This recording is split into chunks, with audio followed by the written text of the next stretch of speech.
Mag-insaladang talong tayo. Meron na tayong malinis na lato. Lalagyan na lang natin ng panimpla.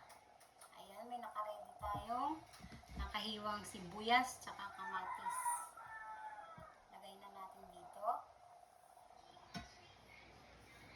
Ayan. Then, lagyan natin ng konting paminta. Ayan. Tapos, lagyan natin ng konting patis. Konting suka. Then, lagyan natin ng itlog balat.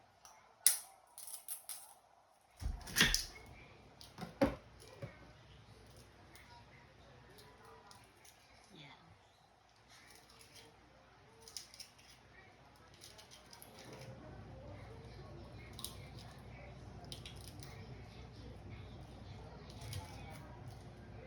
Tansya lang yung patis kanina pa dahil may itlog maalat naman na. Isa pa.